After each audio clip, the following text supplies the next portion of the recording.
Halo orang-orang baik, terima kasih sudah klik video ini dan selamat datang kembali di channel The Purbas.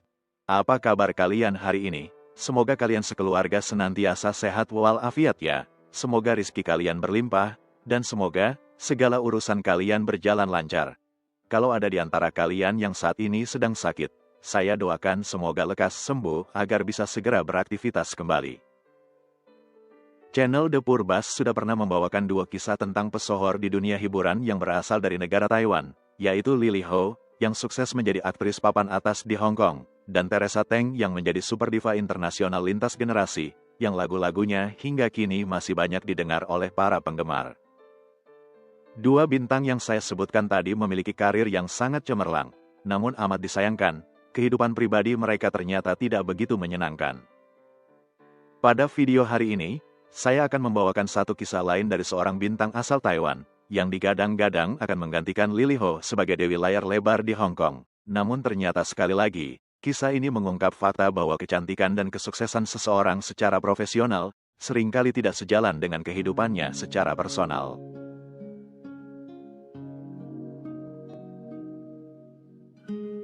Tai Liangchun, lahir pada tahun 1958 di Taiwan, dibesarkan dalam lingkungan keluarga yang kaya, di mana dia tumbuh menjadi putri yang sangat disayang serta dijaga layaknya intan permata. Secara umum, hidup Liangchun sangat bahagia, dia disukai banyak orang dan populer dalam pergaulan.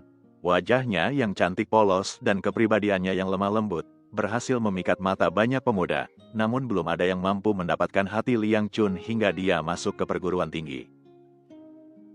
Pada tahun 1978, Liangchun terdaftar sebagai mahasiswa Universitas Nasional Maritim Taiwan mengambil jurusan transportasi maritim. Namun saat dia berada di akhir tahun kedua di universitas, jalan hidup Liangchun berbelok tajam saat peluang emas menghampirinya, di mana studio film Shaw Brothers datang ke Taiwan dan mengadakan audisi untuk mencari bintang-bintang baru yang akan diorbitkan di industri perfilman Hong Kong. Kalau kalian sudah menonton video saya tentang Lily Ho, Shaw Brothers adalah studio film yang merekrut Lily Ho pada tahun 65, dan membawa aktris muda cantik itu ke puncak ketenaran sebagai bintang papan atas di Hong Kong pada akhir era tahun 60-an hingga awal 70-an. Lily kemudian menikah pada tahun 72 dan perlahan-lahan mundur dari layar lebar pada tahun 80-an, jadi Shaw Brothers harus kembali mencari figur-figur gadis muda yang cantik dan berbakat untuk menggantikan posisi Lily Ho sebagai ratu layar lebar Hong Kong. Tai Liangchun yang masih menikmati masa mudanya sebagai mahasiswa, sama sekali tidak pernah bermimpi untuk menjadi aktris atau orang terkenal di industri hiburan. Namun berkat dorongan dari teman-temannya, Liangchun memutuskan untuk mengikuti audisi yang diadakan oleh Shaw Brothers. Sebagai salah satu gadis tercantik di kampusnya, penampilan Liangchun dengan segera menarik perhatian para pencari bakat itu, dan entah apa yang mereka tawarkan kepadanya. Yang pasti, Liangchun setuju untuk meninggalkan kuliahnya, dengan mantap hati menandatangani kontrak selama 5 tahun bersama Shaw Brothers dan pindah ke Hong Kong untuk memulai karirnya di industri hiburan. Tak lama kemudian pada tahun 1981, Tai Liangchun muncul dalam debut film pertamanya yang berjudul One Heart One Spirit. Namun kualitas akting Liangchun belum terlalu menarik perhatian publik karena film itu sendiri tidak terlalu laris di pasaran. Barulah pada film One Way Only yang disutradarai oleh Danny Lee, nama Tai Liangchun mulai dipandang sebagai artis pendatang baru dengan masa depan yang menjanjikan. Lewat perannya sebagai Xiao Mei yang polos, Liangchun berhasil memikat hati para penonton dan basis penggemarnya pun tumbuh. Memanfaatkan momentum popularitas Liangchun yang sedang naik daun, Shaw Brothers langsung memberinya peran-peran utama lagi di film-film berikutnya, dan rata-rata semua film tersebut mendapatkan kesuksesan, yang semakin mengukuhkan nama Tai Liangchun sebagai salah satu aktris papan atas Hong Kong. Di dalam film Perils of the Sentimental Swordsman yang rilis pada tahun 82, Liangchun berperan sebagai pendekar wanita yang menjadi pengalaman pertamanya bermain dalam film-film berlatar belakang sejarah. Kostum tradisional yang dia pakai membuat Liangchun terlihat semakin anggun dan berkarisma. Ditambah lagi dengan wajahnya yang lembut alami dan sorot matanya yang berbinar, membuat karakternya semakin menonjol dan emosional. Dengan cepat Liangchun berhasil merebut hati para penonton yang memuja-mujanya, dan tak sedikit pula pria-pria dari kalangan pengusaha atau sesama artis yang mencoba untuk mendekati Liangchun. tapi gadis 24 tahun ini masih fokus mengejar karirnya. Barulah kemudian saat dia mendapat peran dalam film The Pure and the Evil, artis yang menjadi simbol keanggunan dunia film Hong Kong ini bertemu dengan seorang pria yang akan mengubah jalan hidupnya secara drastis.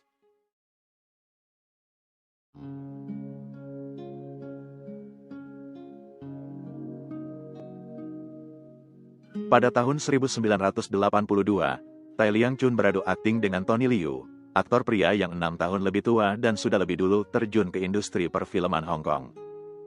Lahir pada tanggal 7 Februari tahun 1952 dengan nama asli Liu Tianjue, Tony adalah putra dari aktris senior Hong Kong yang bernama Lai Man, sedangkan ayahnya adalah seorang pelaut yang kemudian mendirikan perusahaan pelayaran di Hong Kong.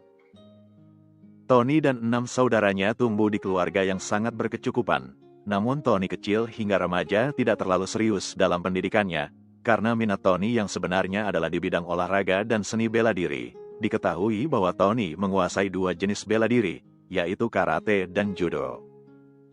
Dengan pengaruh dari sang ibu yang sudah puluhan tahun malang melintang di dunia perfilman, pada usia 17 tahun, Tony mulai terjun ke industri tersebut, namun bukan sebagai aktor, melainkan terlibat di belakang layar dengan menjadi asisten sutradara dan sesekali menjadi stuntman, atau pemeran pengganti untuk adegan-adegan berbahaya bagi aktor senior bernama Patrick Se.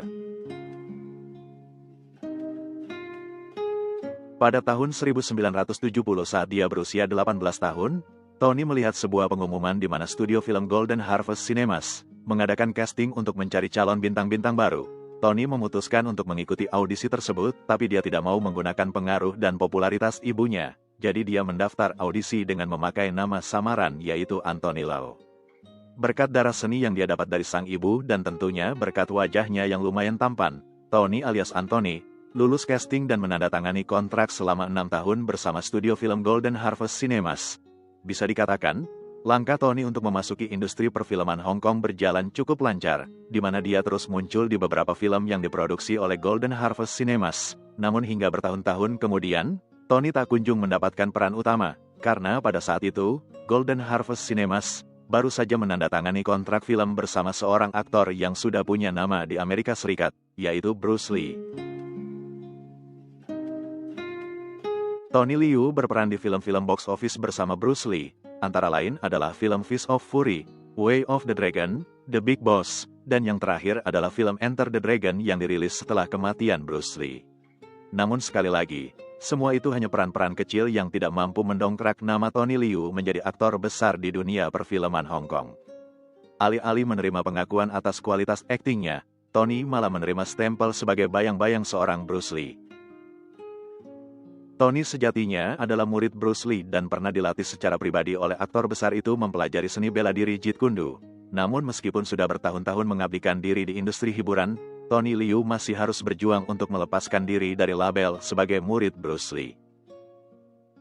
Sejak tahun 70 hingga tahun 76, Tony setidaknya sudah bermain di 19 film bersama Golden Harvest Cinemas, tapi tak satu pun dari film-film tersebut yang mampu mendongkrak namanya di industri perfilman Hong Kong. Di tengah rasa frustasi atas ketidakpastian karirnya bersama Golden Harvest Cinemas, pada tahun 75, Tony berkesempatan untuk bertemu dan berkenalan dengan Tuan Run Run Shaw, yaitu pendiri dan pemilik studio film Shaw Brothers. Berkat koneksinya ini, setahun kemudian saat kontraknya bersama Golden Harvest Cinemas berakhir pada tahun 76, Tony Liu memutuskan untuk bergabung dengan studio film Shaw Brothers dan memulai babak baru dalam karir aktingnya. Berbekal kemampuan akting yang sudah diasah bertahun-tahun, dan dengan embel-embel sebagai murid dari mendiang Bruce Lee, Tony Liu dengan cepat mencapai puncak karirnya sebagai aktor papan atas Hong Kong. Film pertamanya bersama Shaw Brothers yaitu Shaolin Temple, langsung menuai sukses dan menjadi box office pada saat itu, disusul dengan kesuksesan film berikutnya di mana Tony ditunjuk oleh sutradara terkenal Richard Lee untuk memerankan tokoh Kaisar Qianlong, yaitu kaisar keempat dari dinasti Qing yang memerintah Tiongkok. Sebagai info saja, dinasti Qing adalah dinasti terakhir yang memerintah Tiongkok hingga tahun 1912, di mana kekaisaran ini kemudian berubah menjadi Republik Tiongkok melalui revolusi yang dipimpin oleh Sun Yat-sen. Sekarang kita kembali lagi ke karir Tony Liu. Pada tahun 82, studio Shaw Brothers mempertemukannya dengan Tai Liang Chun, aktris yang baru memulai karir di industri perfilman Hong Kong. Melalui film The Pure and the Evil, Tai Liang Chun menjadi akrab dengan Tony Liu. Dan pada satu momen saat mereka sedang melakukan syuting film, terjadi kecelakaan kecil di mana tali yang mengangkat tubuh Liang Chun yang sedang melakukan adegan terbang terputus. Tony dengan sigap langsung berusaha menyelamatkan Liang Chun dan dia gagal. Liang Chun tetap jatuh dan pantatnya sakit. Tapi aksi heroik Tony itu sempat membuat Liang Chun tersentuh hingga gadis ini menganggukkan kepalanya saat Tony mengajaknya berpacaran. Sejak saat itu keduanya mulai berkencan secara terbuka dan tidak pernah sungkan untuk tampil mesra di depan umum. Begitupun setiap kali mereka terekam kamera saat diwawancarai wartawan atau saat menghadiri berbagai acara. Liang Chun dan Tony sering memamerkan sikap penuh perhatian antara satu sama lain, namun koneksi mereka tidak terbatas pada film atau sorotan kamera saja, karena di kehidupan nyata, Tony memang sangat sayang dan peduli kepada kekasihnya, selalu berusaha memenuhi kemauan Liang Chun dan bahkan mempercayakan pengelolaan keuangannya kepada Liang Chun. Tingkat kepercayaannya yang sampai titik maksimal ini, membuat Liang Chun mulai percaya juga bahwa Tony benar-benar mencintainya. Pada tahun 1983, keduanya memutuskan untuk menikah secara formal, namun benarkah Tony tulus mencintai Liang Chun, dan akankah hidup Liang Chun bahagia setelah menikah?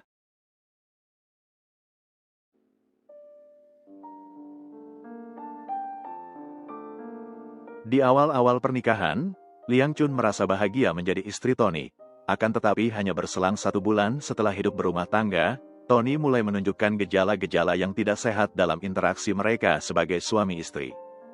Tony memang sangat mencintai Liang Chun, tapi rasa sayangnya yang besar juga diikuti dengan sikap posesif yang luar biasa. Tony tidak suka melihat istrinya main film dan beradu akting dengan aktor lain. Tony juga tidak suka kalau Liang Chun memiliki banyak penggemar. Alhasil setelah menikah, Liang Chun dilarang untuk main film lagi oleh sang suami.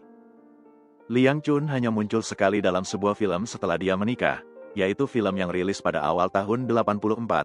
Itu pun karena proses syutingnya sudah terlanjur dimulai sebelum mereka menikah. Setelah film tersebut tayang di bioskop, Liang Chun tidak lagi melakukan syuting film dan memutuskan untuk mengakhiri kontraknya bersama Shaw Brothers. Tony bahkan rela membayar penalti yang besar kepada Shaw Brothers karena kontrak Liang Chun sejatinya masih tersisa 1 tahun lagi. Di awal tahun 84, Liang Chun resmi pensiun dari dunia perfilman untuk menuruti kemauan suaminya, yang bersikeras agar Liang Chun menjadi istri yang berbakti mengurus rumah tangga.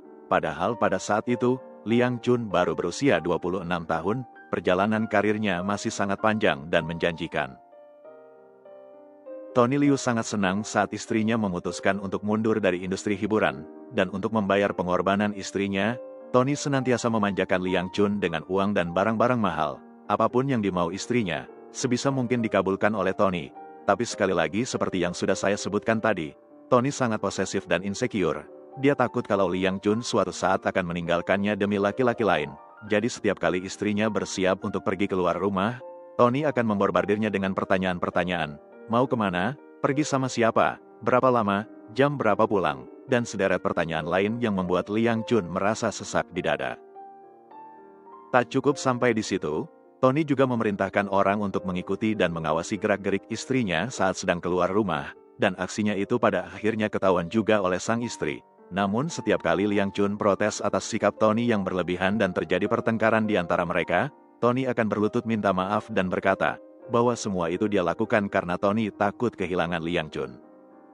Berulang kali Liang Chun menjelaskan bahwa dia tidak akan macam-macam dan tidak akan mengkhianati Tony. Tetap saja semua itu tidak cukup, Tony masih tidak merasa aman dan terus mencurigai istrinya. Tony yang dulu sangat royal dan mempercayakan keuangannya kepada Liang Chun, perlahan-lahan juga mulai berubah menjadi pelit dan selalu minta rincian untuk setiap pengeluaran yang dilakukan oleh istrinya.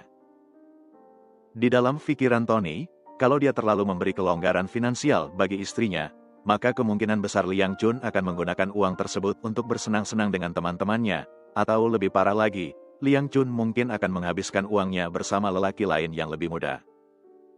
Padahal sebelum mereka menikah, penghasilan Liang Chun dari kontrak film kurang lebih sama dengan yang dihasilkan Tony. Tapi sekarang dia tidak punya penghasilan lagi karena Tony menuntutnya untuk menjadi istri yang hanya berdiam diri di rumah. Tingkah laku red flag Tony ternyata masih belum keluar semuanya. Liang Chun kemudian mendapati bahwa Tony memiliki kebiasaan buruk yang tidak dia ketahui saat mereka masih pacaran dulu, di mana setiap kali Tony mabuk, pria itu akan berubah menjadi monster yang kasar dan suka main tangan. Perlakuan KDRT ini menjadi batas akhir kesabaran Liang Chun. Sekali dua kali ditampar mungkin masih bisa diterima, tapi makin hari suaminya makin sering pulang ke rumah dalam keadaan mabuk dan selalu bersikap kasar terhadapnya. Liang Chun sudah tidak mampu lagi bertahan dalam pernikahan toksik seperti itu. Pada akhir tahun 84, saat suaminya sedang syuting film keluar kota, Liang Chun mengepak barang-barangnya dan pulang ke rumah orang tuanya di Taiwan.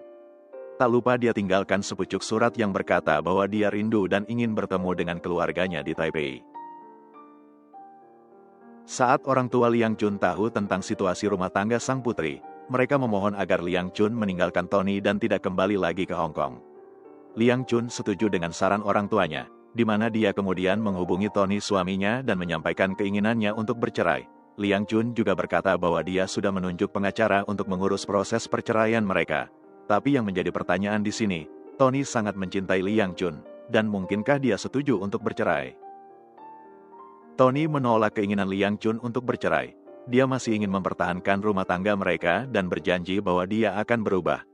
Sementara itu di Taipei, sembari menunggu proses perceraiannya selesai, Liang Chun diperkenalkan oleh orang tuanya dengan seorang pria yang bernama San Yuan Yang. San Yuan sejatinya lebih muda 3 tahun daripada Liang Chun, dan dia berprofesi sebagai dokter. Liang Chun menyambut San Yuan dengan sikap biasa-biasa saja. Mungkin karena dia masih belum sepenuhnya move on dari Tony, atau mungkin karena dia masih trauma atas kegagalan pernikahannya, tapi San Yuan terus-menerus mendekatinya dan menunjukkan ketulusan. Pria ini bertekad untuk menyembuhkan luka hati Liang Chun dan tetap bersabar hingga wanita itu membalas cintanya. Saat Liang Chun masih berusaha membuka hatinya untuk San Yuan, Tony Liu di Hong Kong ternyata menyewa detektif swasta untuk memata-matai Liang Chun di Taipei, di mana si detektif ini melapor kepada Tony dan menunjukkan foto-foto sebagai bukti bahwa Liang Chun sekarang sudah memiliki seorang kekasih yang berprofesi sebagai dokter. Tony murka karena menganggap Liang Chun telah mengkhianatinya. Padahal mereka belum resmi bercerai tapi istrinya sudah memiliki kekasih baru. Tony segera membeli tiket penerbangan dari Hong Kong ke Taiwan untuk melampiaskan kemarahan dan menuntaskan kecemburuan yang sudah membuat Tony tidak bisa berpikir sehat layaknya orang gila.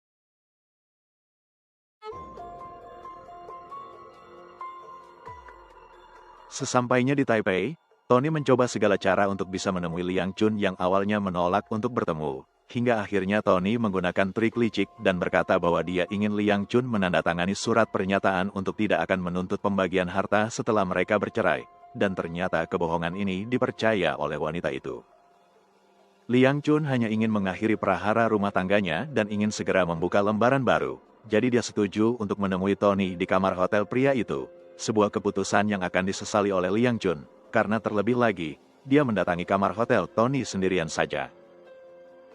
Begitu mereka berhadap-hadapan di kamar hotel, Tony langsung mengkonfrontasi Liang Chun dengan foto-foto yang dia dapatkan dari si detektif swasta, menuntut jawaban dari Liang Chun terkait siapa pria itu dan ada hubungan apa di antara mereka. Liang Chun terpojok dan tidak bisa memberikan penjelasan yang masuk akal. Sejatinya di lubuk hati, Liang Chun juga merasa bersalah karena sudah memulai hubungan bersama pria lain padahal dia belum resmi bercerai dengan Tony. Sikap diam Liang Chun seakan menjadi validasi bagi Tony yang makin marah karena merasa Liang Chun telah mengkhianatinya. Tony selanjutnya mengeluarkan sebilah pisau yang sudah dia persiapkan sebelumnya. Kemarahan yang tak terkendali mendorong Tony hingga melampaui batas, di mana dia kemudian melukai wajah Liang Chun dengan sayatan sepanjang 10 cm. Di dalam pikiran Tony, kalau wajah cantik Liang Chun cacat, maka tidak akan ada lagi pria yang tertarik terhadap istrinya, dan Liang Chun tidak punya pilihan lain selain kembali kepadanya. Saat situasi sudah tidak terkendali seperti itu, Tony tiba-tiba sadar atas konsekuensi hukum yang mungkin akan dia hadapi. Tony yang panik segera melarikan Liang Chun ke rumah sakit dan pria 32 tahun ini pun ditangkap oleh pihak berwajib. Tony selanjutnya didakwa dengan pasal penyerangan. Pengadilan Taipei menjatuhkan vonis hukuman penjara selama 2 tahun 6 bulan kepada Tony Liu. Selain itu, pengadilan juga memerintahkan Tony untuk membayar kompensasi sebesar 6 juta dolar Taiwan kepada korban. Tony Liu mengajukan banding atas vonis tersebut dan dia selanjutnya dibebaskan dengan jaminan sambil menunggu proses sidang bandingnya selesai. Tapi liciknya pria ini, dia menggunakan kesempatan itu untuk melarikan diri ke Hong Kong. Antara negara Taiwan dan Hong Kong tidak ada perjanjian ekstradisi, dan Undang-Undang Negara Taiwan mengatur bahwa kasus pidana akan kadaluarsa setelah 10 tahun. Jadi Tony bisa melenggang bebas selama 10 tahun berikutnya asalkan dia tidak menginjakkan kaki lagi ke negara Taiwan. Dan penalti yang seharusnya berjumlah 6 juta dolar Taiwan, baru dia bayar sepertiganya saja. Tindakan Tony yang kejam dan pengecut mengundang kemarahan publik di Taiwan dan di Hong Kong. Namun uniknya di lain pihak, Tai Liang-chun mengambil sikap diam dan seakan-akan sudah memaafkan Tony. Seperti yang sudah saya sebutkan tadi, mungkin diamnya Liang-chun didorong oleh rasa bersalah karena dia sudah menjalin hubungan bersama pria lain padahal perceraiannya dengan Tony belum final. Tapi kabar baiknya, tak lama setelah insiden di kamar hotel itu, Liang-chun menerima sertifikat perceraiannya dan pernikahannya bersama Tony secara resmi berakhir. Di Hong Kong, Tony awalnya bersembunyi dari sorotan kamera, karena publik Hong Kong khususnya para penggemar Tai Liang-chun sangat marah dan sempat mengancam keselamatannya. Pada suatu malam di tahun 85, saat dia keluar dari sebuah klub malam, Tony dikeroyok oleh sekelompok orang yang diduga adalah para penggemar Tai Liang-chun. Insiden ini membuat Tony terluka parah dan dia harus menjalani perawatan di rumah sakit selama 1 bulan. Namun tak lama setelah itu, Tony kembali lagi ke dunia akting seolah-olah tidak pernah terjadi apa-apa, padahal sejatinya dia masih buronan negara Taiwan. Publik awalnya memprotes keras kemunculan Tony di layar lebar. Namun perlahan-lahan seiring berjalannya waktu, kasus penyerangan terhadap Liang-chun sedikit demi sedikit mulai terlupakan. Bahkan pada tahun 2011, Tony Liu muncul dalam malam penghargaan Golden Horse Award, di mana dia dinominasikan sebagai aktor pemeran pembantu terbaik. Terkait kehidupan personalnya, pada tahun 92, Tony menikah dengan Eva Lai, seorang aktris Hong Kong dan mantan Miss Asia pada tahun 85. Tony dan Eva kemudian memiliki 2 orang anak yang lahir pada tahun 94 dan tahun 98. Namun secara mengejutkan pada tahun 2000, Eva Lai mengajukan gugatan cerai di Pengadilan Tinggi Hong Kong, dengan tuduhan bahwa dia telah menjadi korban kekerasan dalam rumah tangga. Proses sidang cerai mereka selesai pada tahun 2004, di mana Eva Lai kemudian memperoleh hak asuh atas anak-anak mereka. Tony dengan cepat move on dari kegagalan pernikahan itu dan menikah lagi pada tahun 2007. Kali ini dengan Huang Lian, seorang wanita dari daratan Tiongkok yang 30 tahun lebih muda darinya. Pasangan ini lalu menetap di Shenzhen, Cina dan memiliki 2 orang putra. Namun lagi dan lagi, pernikahan Tony berakhir pada tahun 2019 ketika istri ketiganya ini juga mengajukan gugatan cerai, dengan alasan bahwa rumah tangga mereka tidak harmonis akibat kesenjangan umur yang terlampau jauh. Tony Liu, 3 kali menikah, 3-tiganya berakhir dengan perceraian. 2 perceraian pertama karena kasus KDRT, dan pada perceraian yang ketiga, Tony mendapat karma, dicampakkan oleh istrinya yang masih sangat muda.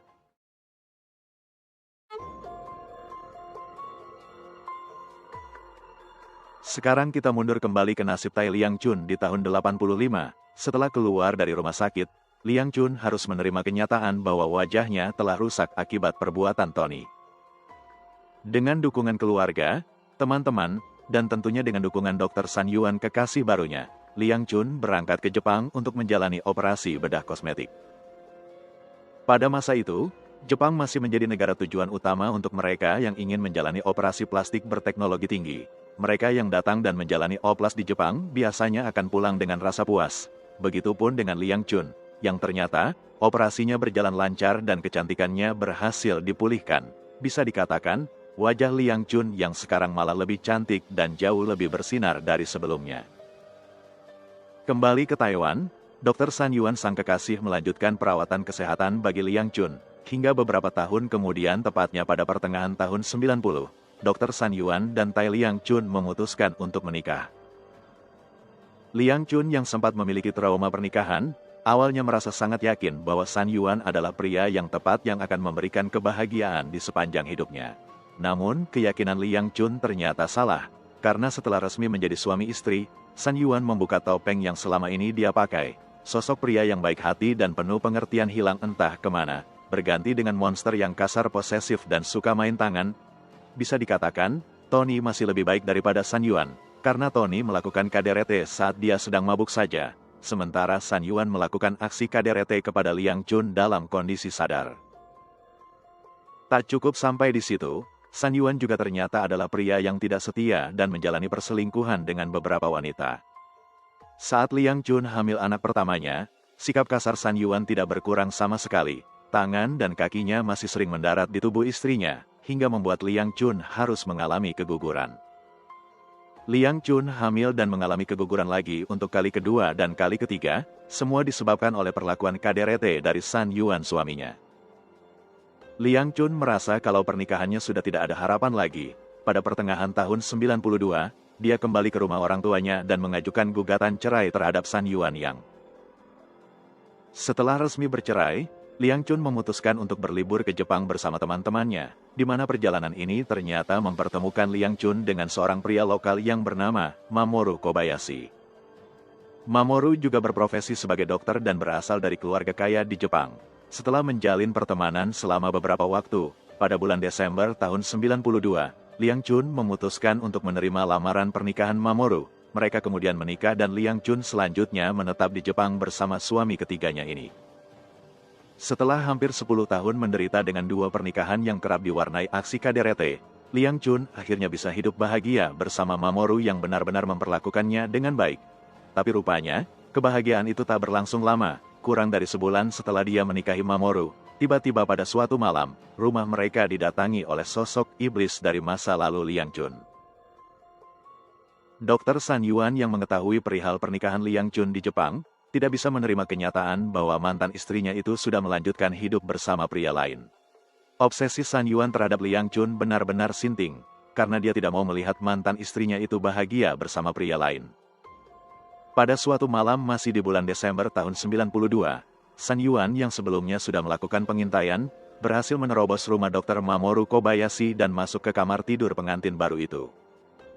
Berbekal senjata tajam yang dia bawa, Dr. San Yuan langsung menghujani tubuh Dr. Mamoru dengan tikaman demi tikaman. Liang Chun terbangun dari tidur karena mendengar keributan tersebut.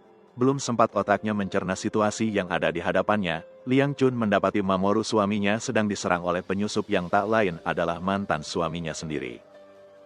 Dalam keadaan panik, Liang Chun berusaha untuk menghentikan San Yuan, tapi tubuhnya yang mungil sama sekali tidak sebanding dengan postur fisik San Yuan yang tinggi besar, apalagi saat itu, San Yuan sedang dirasuki oleh amarah yang tidak terkendali. Pada satu momen, pisau yang dipegang San Yuan menggores bagian belakang leher Liang Chun. San Yuan yang masih memiliki perasaan terhadap mantan istrinya itu, sontak panik dan melarikan Liang Chun ke rumah sakit. Padahal saat itu, justru Mamoru Kobayashi yang sedang dalam kondisi kritis dan butuh bantuan medis sesegera mungkin. Setelah mengantar Liang Chun ke rumah sakit, San Yuan menyerahkan diri ke polisi setempat. Liang Chun mendapatkan perawatan di ruang emergensi dan kondisinya sama sekali tidak mengkhawatirkan. Sementara Mamoru Kobayashi suaminya, meninggal dunia akibat kehilangan banyak darah karena terlambat mendapatkan pertolongan. Dr. San Yuan selanjutnya didakwa atas kasus pembunuhan dan divonis dengan hukuman penjara selama 9 tahun di Jepang. Di kemudian hari setelah dia bebas, San Yuan dideportasi ke negara Taiwan, di mana dia kemudian didakwa lagi atas kasus penyerangan terhadap Tai Liang Chun. Di negara asalnya sendiri, San Yuan menerima vonis yang lebih berat, yaitu hukuman penjara selama 12 tahun.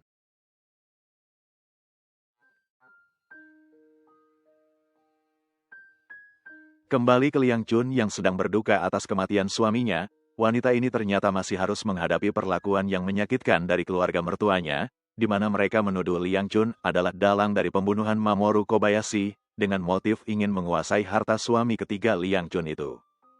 Tai Liang Chun tidak mau berlama-lama terlibat dalam situasi yang menyudutkannya. Wanita itu kemudian membuat surat pernyataan bahwa dia tidak akan mengambil 1 sen pun uang atau harta peninggalan suaminya. Setelah itu Liang Chun kembali ke Taiwan.